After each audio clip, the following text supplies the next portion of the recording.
했어요. 진짜 입을 물고 부들부들 떨면서도 아멘 안 하고 끝까지 그렇게 죽는 사람들도 있어요. 그래서 제가 볼 때는 하나님께서 구원하신 사람하고 구원받지 못할 사람 딱 어디서 보면 됩니까? 예수님의 좌우편에 있던 강도들을 보면 알죠. 한 사람은 주여 당신의 나라에 들어갈 때 나 같은 사람이 있었다는 것 기억해 주십시오. 주님이 뭐라고 말씀합니까? 오늘 밤에 너와 내가 낙원에 있으리라 하고 그를 천국으로 데려가지만 한쪽에서는 널 네가 메시아냐 그리스도냐 그러면은 우리도 살고 니도 살고 한번 해봐라 기적을 베풀어 봐라 그렇게 했던 그 강도는 끝까지 예수님을 부인하다가 지옥에 가는 그런 일들이 여러분 우리가 병상 세례를 통해서 저는 많이 보았습니다. 그럼 여러분 물어봅시다. 세례 안 받으면 지옥 갑니까? 그건 아니죠. 세례 받는 것은 이 사람이 하나님의 자녀입니다라고 인을 치는 방법이죠. 그럼 여러분 우리 얼마 전에도 논산훈련소에서 3,200명이 세례를 받았어요. 하나 3,200명 군인들 훈련소에서 3,200명을 세례를 저도 이 군인들 합동 세례식에 세례를 한번 간 적이 있어요. 근데 제가 그 순간에 이제 아이들이 이 어깨에다가 명찰을 달고 나옵니다.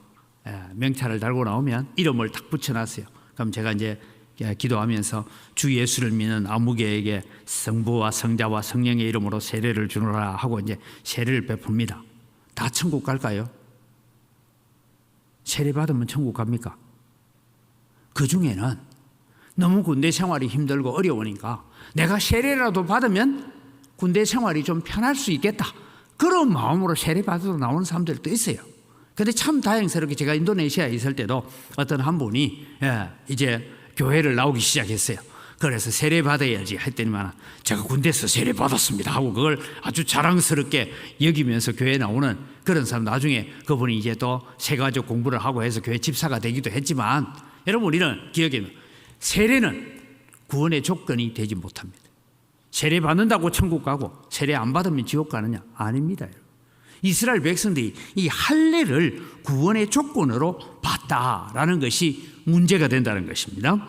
그래서 이제 일어나는 것이 많은 다툼과 변론이 일어납니다.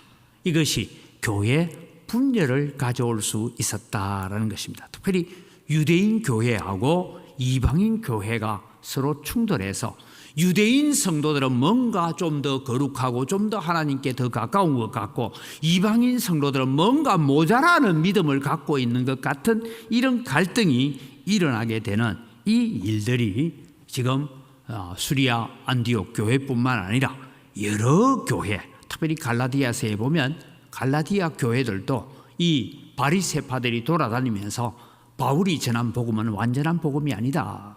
그래서 여러분 우리가 잘 아는 것처럼 고린도 교회는요 바울파, 아볼로파, 게바파, 그리스도파 이렇게 파벌이 나누어지는데 나누어졌던 가장 결정적인 얘기는 뭐냐 하면 바울은 온전한 복음을 전하는 것이 아니라 온전한 복음은 게바의 복음이 온전한 복음이다 라고 유대주의적인 복음을 주장했던 일들이 일어나게 되는 그런 일들을 보게 됩니다.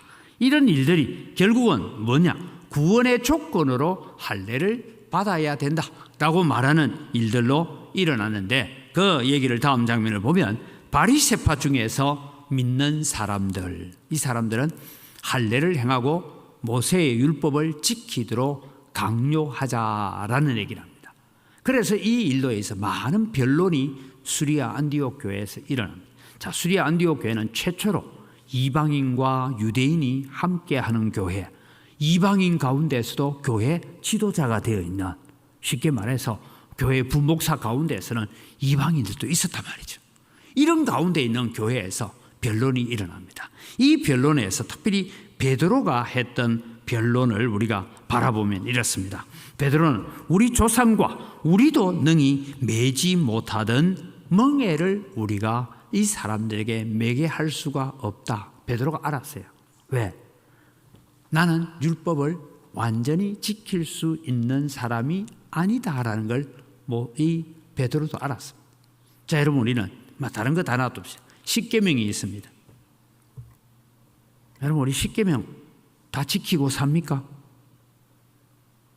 아니잖아요. 뭐 특별히 우리가 뭐 드러나게 범죄를 하지 않는다 할지라도 우리는 십계명 다 못 지킵니다. 그 중에 뭔가 하면 누가 가지고 있는 펜 하나만 봐도 야, 저것도 내가 좀 가지고 싶다고 탐심도 생기고, 누가 좀 좋은 거 있으면 저거 내 것 좀 하면 안 될까 하는 욕심도 생기고, 우리는 세상을 살아가면서 육체의 정욕과 안목의 정욕과 이생의 자랑을 결코 우리는 떨어버리고 살 수 없습니다. 제가 80이 넘은 원로 목사님 한 분을 제가 방문해서, 목사님 이제 86이 넘어가시는데 이제 세상의 염려와 욕심 다 버렸습니까? 아니다, 장 목사, 눈 감을 때까지 안 된다. 그 말이 아마 맞을 거예요. 우리가 눈을 감는 순간까지는 우리가 이 세상의 정욕과 욕심과 이런 것들을 우리가 버릴 수가 없을 것입니다. 그래서 베드로의 변론 가운데 나타난 하나는 고넬료의 집에서 일어난 역사를 알고 있었던 베드로입니다. 자, 여러분, 이미 10장에서, 다음 장면 보여드려요. 10장에서 베드로는 뭘 했습니까? 고넬료의 집에 가서 고넬료에게 세례를 베푸는 게 아니에요. 먼저 고넬료에게 가서 유대인으로서 이방인과 함께 하는 것이 불법인 줄은 아나. 여러분, 참 그 말의 의미를 잘 생각하십시오. 유대인으로서 이방인과 함께 식탁에 앉거나 한 자리에 앉아서 차를 같이 마시고, 우리로 말하면 커피 같이 마시는 것도 안 된다는 거예요. 유대인 상이 별도로 있고 이방인 상이 별도로 있어야 됩니다. 그래야 되는데 불법인 줄은 아나. 하나님께서 나로 하여금 너희 집에 가라 해서 내가 왔다. 왜 나를 불렀느냐 하니까 이제 고넬료가 여차여차해서 이러이러 했습니다 얘기를 하니까, 그러냐? 그래서 베드로가 뭡니까? 예수 그리스도가 누구인지를 가르쳐 주기 시작합니다. 그때 여러분, 오순절 마가 요한의 다락방에 있었던 것과 똑같은 역사가 고넬료의 집에 몇 명이 있었는지는 모르지만 고넬료와 그의 신하들과 가족들과 친구들이 다 모였으니까 최소한 한 몇백 명은 됐다 봅니다. 한 100명쯤 되는 그 사람들 위에 성령이 임하는지라. 그래서 베드로가 말합니다. 같이 온 사람들에게 이 사람도 예수의 이름으로 세례 받는 일에 부족함이 없다 해서 세례를 베풀었어요. 할례는 안 했습니다. 세례만 베풀었어요. 그 얘기를 베드로가 지금 변론 가운데서 하고 있는 거예요. 내가 이게 성경에는 생략을 하고 있지만 지금 베드로가 하는 얘기는 고넬료의 집에서 일어났던 역사들을 증거하고 있습니다. 이제 바울과 바나바의 변론을 보면 이런 얘기입니다. 이방인 중에 행하신 표적과 기사를, 즉 우리도 그들이 할례를 안 받았음에도 불구하고 성령께서 고넬료의 집에 일어났던 것처럼 우리가 1차 선교 여행을 갔던 곳곳에서 성령께서 그렇게 역사하고 있었다. 그래서 하나님께서 행하신 역사를 간증을 합니다. 다시 말씀드려, 할례 없는 이방인에게도 하나님께서 성령을 부어주셨다. 그러니 우리가 할례를 꼭 강요해야 되느냐 하는 그런 문제를 가지고 교회에 지금 여러 가지 교리적인 혼란들을 함께 다스려 가고 있다라는 것입니다. 그 다음에 여러분, 이제 야고보의 변론이 나옵니다. 야고보의 변론은 예수님의 동생입니다. 여러분, 이런 예수님의 제자였던 야고보는 일찍 죽습니다. 최초의 제12 제자 중에 첫 번째 순교자입니다. 그 죽고 난 다음에 우리가 고린도 전서 15장을 읽어보면 예수님께서 부활하신 뒤에 특별히 야고보를 만났다 하는 얘기가 나옵니다. 이 야고보는 동생 야고보입니다. 그 야고보를 만나서 대화를 하게 되고, 이 야고보가 결국은 지금 이제 대략 예수님이 부활 성천하시고 난 이후 한 20년쯤 흘렀습니다. 시간이 벌써 그렇게 흘렀어요. 20년쯤 시간이 흐르고 난 다음에 야고보가 뭐 하고 있느냐 하면 예루살렘 공의회의 의장을 맡아 있습니다. 요즘 우리로 말하면 고신 총회장을 맡고 있다, 이렇게 보면 됩니다. 그래서 총회장이 되어서 회의를 주재하고 있으면서 야고보는 이렇게 얘기합니다. 우리가 구약 성경을 잘 읽어보면 이방인의 구원에 대해서 예언한 얘기가 있다 하면서 오늘 여기에 시몬이 가로되 하고 나오는 이 얘기는 뭔가 하면 아모스를 인용하고 있습니다. 아모스를 인용하면서 이방인에 대한 구원을 이미 구약에도 말씀하고 있었다라는 얘기입니다. 자, 여러분, 우리가 구약 시대에요, 이스라엘 백성이 되는 방법은 몇 가지가 있습니다. 첫째는 내가 지금 이스라엘 백성 되겠습니다 하면 바로는 안 돼요. 최소한 내 때 지나고 내 아들 때 지나고 내 손자 때 가서 3대 4대에 이르러서야 유대인이 될 수 있습니다. 그러니까 우리나라는 지금도 이러잖아요. 기화 신청을 하면 시험 칩니다. 한국사 시험도 쳐야 되고요, 한글 시험도 치고 시험 쳐요. 기화 시험을 치고, 그 다음에 이제 그 시험을 통과하게 되면 이 사람이 과연 한국 국적을 얻어도 되는지 심사 과정을 거치고 난 뒤에 선서를 하고 한국 국적을 얻습니다. 그런 일들이 있어요. 그런데 지금은 우리나라는 한국 국적을 얻으려면 한국 들어와서 대략 한 1년 정도 열심히 한국사 공부하고 이렇게 해서 내가 한국 국적을 취득하고 내 국적을 포기하고 나는 한국 사람이 되겠습니다 하면 국적을 얻을 수 있습니다. 그런데 이 당시에 이스라엘 국적을 얻기 위해서는 어떻게 했냐? 내가 지금 이스라엘 국적을 얻기를 원합니다 하고 내가 신청하면 내 때는 안 줍니다. 내 때는 너희 가운데 거류하는 나그네, 거류하는 이방인이 될 수는 있습니다. 그리고 3대를 지나야 내 손자 시절에 가서야 유대인이 되든지 아니면 정손자 시대에 가서야 이스라엘로 기화해서 이스라엘의 한 지파에 들어갈 수 있습니다. 그 대표적인 사람이 여러분 여분네의 아들 갈렙입니다. 갈렙의 할아버지 때부터 아마 애굽에 포로로 잡혀와서 생활했는데 오늘 갈렙을 두고 갈렙은 여부서 족속입니다. 여부서 사람 여분네의 아들 갈렙 이렇게 적고 있는 것을 봤을 때에 아마 갈렙의 아버지인 여분네 시절에 와서야 이 여분네가 유대인이 되는 특별히 유다 지파로 귀속되어지는 일이 일어났다라고 보여지고 있습니다. 바로 이런 이방인의 구원의 길을 이미 구약에도 열어놓았습니다. 그런데 그 열어놓은 법은 철저하게 율법을 중심으로 해서 열어놨는데 오늘 예수 그리스도로 말미암아 이루어지는 복음에 대해서는 이제는 율법으로 말미암아 이루어지는 것이 아니라 복음, 은혜로 말미암아 이루어진다. 그래서 우리는 앞서 하나 배운 말씀이 있습니다. 이 도성에서 예수 그리스도께서 구원을 주시기로 작정된 자는 다 믿더라. 여러분, 구원을 누가 주신다고요? 하나님이 주세요. 사람이 주지 않습니다. 하나님이 주는 거예요. 하나님이 구원을 주시기로 작정된 자는 다 믿더라. 그래서 이제 최종 변론을 통해서 일어나게 되는 것이 뭐냐? 덕을 세우기 위해서 금해야 될 일, 우상에 더러운 것을 금하고, 여러분 우상에 더러운 것 하는 것은 우상 제물을 먹는다 그런 의미도 있고요, 우상에 더러운 것은 2번하고 연결이 됩니다. 음행이. 특별히 여러분 이 이스라엘 백성들이 살았던 바울 사도가 선교회에 지나갔던 그 여러 도시들을 보면 신전 안에는 여러분 신전 안에는 공인된 여자 사제들이 있습니다. 그 여자 사제들은 요즘 말하면 신에게 드려진 창녀예요. 그래서 그 신전에 예배하러 오는 남자들을 마지막에 성적으로 즐겁게 해주는 겁니다.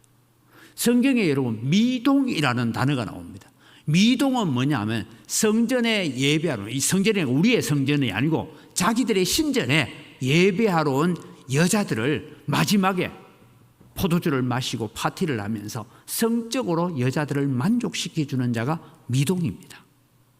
이런 일들이 우상에 더러운 것 할 때 음행이 같이 포함되어 있다. 이런 것을 금해라. 그 다음에 목매어 죽인 것, 피를 멀리해라. 이것은 뭐냐? 세상에서 덕을 세우기 위하여 금하는 것이다. 여러분 우리 한국 교회가 여러분 대표적으로 보면 우리 한국 교회는 술과 담배를 금지합니다. 그런데 초창기에 술과 담배 금지하지 않았어요. 제가 신학교 다닐 때 화란에서 오신 이 교수님은 화란 개혁파 교회에 있었는데 이분들은 담배도 술도 다 허락했어요.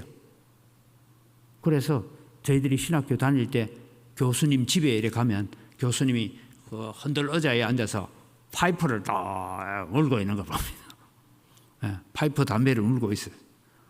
그 다음에 집에 가면 여러 가지 술도 놔놓고 있는데 저녁 먹고 난 뒤에 반주도 하시고 하셨어요. 그래서 이제 이게 가능하냐 하고 막 논쟁을 하고 했는데 나중에 그 교수님이 그런 얘기를 했습니다. 내가 고국에다가 편지를 보냈다. 제가 신학교 다닐 때인데요.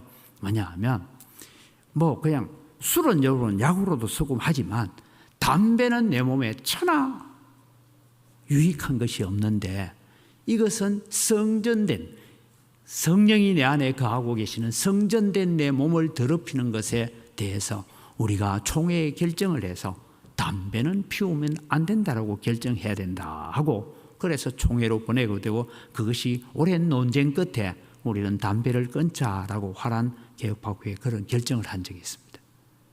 그때 제가 신학교 다닐 때예요. 그런데 여러분 우리가 바라보는 것이 뭐냐 하면 한국 교회는 왜 술, 담배를 금지했느냐라고 얘기했을 때에 초창기에 여러분 한국 교회가 술 먹는 거 금지하지 않았어요. 선교사님도 들어오면 탁주 마시고 다 했어요. 그런데 왜 금지했느냐? 가만히 보니까 여러분 특별히 제일 처음 금주령을 내렸던 것은 국가 부채를 갚자 하고 국채 보상 운동이 일어날 때 술 금지 운동을 교회가 앞장섰고요. 그 다음에 문제는 뭔가 하면 한국 사람은 술을 먹으면 작게 먹습니까? 많이 먹습니까?